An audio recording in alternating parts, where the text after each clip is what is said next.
তোমাদের কাছে অনেকদিন পরে আমি ভিডিও নিয়ে এলাম। তোমাদের সাথে ভিডিও নিয়ে আসাই হয় না, কারণ আমি খুবই ব্যস্ত থাকি। তো দেখো, দেখতে পাচ্ছ আমি খুব রেডি হয়ে গেছি। তো এখনও মুখ টুক এখনও রেডি হয়নি, চুলটা বেঁধেছি, সিঁদুরটা পরেছি, আর কোনো রেডি হইনি আমি। তো আজকে হচ্ছে আমার ছেলের বাংলা মাস অনুযায়ী, মানে বাংলা তারিখ অনুযায়ী আজকে ওর বার্থডে, আর ইংরাজি মাস অনুযায়ী কালকে ওর জন্মদিন। মানে ইংরাজিতে 17 তারিখ আর বাংলার হচ্ছে 2 তারিখ। তো আজকে এই জন্য আমি যাচ্ছি কোথায়, পুরো ভিডিওটা মানে ফার্স্ট থেকে লাস্ট অবধি দেখতে থাকো, তাহলে তোমরা বুঝতে পারবে কোথায় যাচ্ছি। তো খুব এখন বাজে হচ্ছে তোমার কটা বাজে বলো তো? আজ এখন বাজে হচ্ছে 12টা 15। তো আমি সকালবেলা রান্নাবান্না করলাম, তো হঠাৎই প্ল্যানিং হলো যে যাব সেখানে। তো কোথায় যাচ্ছি পুরো ভিডিওটা স্কিপ না করে দেখো, তাহলেই বুঝতে পারবে কোথায় যাচ্ছি। তো আজকে ছেলের জন্মদিন অনুযায়ী আজকে কোনো কিছু করবো না। আর আমাদের জন্মদিনে কেক কাটিং করার কোনো নিয়ম নেই, তো কেক কাটিং ফাটিং কিছু হবে না। তো ওই জন্য আমি কোথায় যাচ্ছি তোমরা পুরো ভিডিওটা স্কিপ না করে দেখবে, তাহলে আশা করি অবশ্যই ভালো লাগবে। এই দেখো আমার রাজপুত্র পুরো রেডি হয়ে বসে আছে, পুরো দেখো কেমন লাগছে বলো। আর সবথেকে বড় কথা, তোমরা হয়তো বলতে পারো যে ও সোয়েটার পরে কেন আছে এই গরমের মধ্যে। সোয়েটার পরে কারণ আছে, ওর জন্মদিন চলে গেছে 17ই জানুয়ারি, ঠিক আছে। আর আমি পোস্ট করছি এখন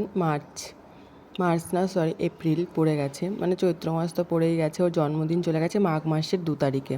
সেটাই তোমাদেরকে আমি মাস অনুযায়ী বলিনি, তোমরা হয়তো বুঝতে পারবে না। তো দেখো, কথা বলতে বলতে আমি মন্দিরেও চলে এসেছি, যেখানে আমার আসার কথা সেখানে চলে এসে পুজো দিয়েছি। এবার আমি ধূপকাঠি মোমবাতি জ্বালাচ্ছিলাম। তো ঠাকুরকে এটাই বলছি যে ঠাকুর সবসময় আমার সোনাকে ভালো রেখো, সুস্থ রেখো, এটাই চাই, আর কিছু না। ও যেন ভালো মানুষের মতন মানুষ হয়েও একজন উঠতে পারে। এটাই প্রথম জন্মদিন বলে কথা, বুঝতেই পারছো, মায়ের মনে অনেকটাই আশা থাকে। আর আমার শ্বশুরবাড়িতে না কেক কাটিংয়ের কোনো নিয়মই নেই, কেন কেক কাটিং করলে নাকি এদের বাড়িতে কোনো বিপদ আপদ এইসব হয়, ওই কারণের জন্য এনাদের বাড়িতে কেন কেক কাটিং হয় না। তো আমার বাপের বাড়িতে আমি ছোটোবেলা থেকে আমার জন্মদিন আমার মা বাবা সবাই খুব বড় করে হোক আর ছোটো করে হোক, মানে কেক কাটিং, তারপরে তোমার কি ভালো খাই সেগুলো সবই মোটামুটি হয়। কিন্তু এই বাড়িতেও খাওয়া দাওয়াটা হয়, কিন্তু শুধু কেকটা বাদে, ঠিক আছে। আর দেখো আমি না এখানে মাইকটা ছিল না বলে, তো ওই কারণের জন্য আমি কথা বলতে পারছিলাম না, কারণ তোমরা কথা বললে কিছুই শুনতে পেতে না। তো ওই কারণের জন্য জাস্ট আমি ক্লিপটা নিলাম। আর আমি ভিডিওটা করে রেখেছি সে কবে, মানে পোস্ট আর করা হয়নি, মানে ভিডিওটা করে রেখেছি যে করে রাখি, পোস্ট হয়তো করব বা কিছু, কারণ এই দিনগুলো তো আর কোনো দিন আসবে না। তো ওই কারণের জন্য কি আমি ভিডিওটা আমি করে রেখেছিলাম যে যাতে পরবর্তীতে এটা দেখব, ভালো লাগবে বেশ, ওই কারণের জন্য।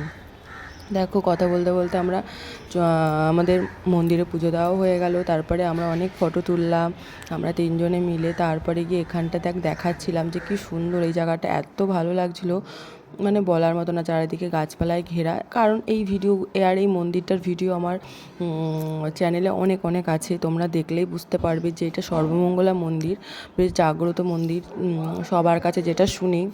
তো তাহলে আমাদের পুজো দেওয়া, ফটো তোলা সব কমপ্লিট হয়ে গেছে, তো তাহলে এখন বাড়ির দিকে ফেরা যাক। আর হ্যাঁ, আজকে হচ্ছে যে ভিডিওটা করেছিলাম সেটা 16ই জানুয়ারি ছিল, মাঘ মাসের 2 তারিখ।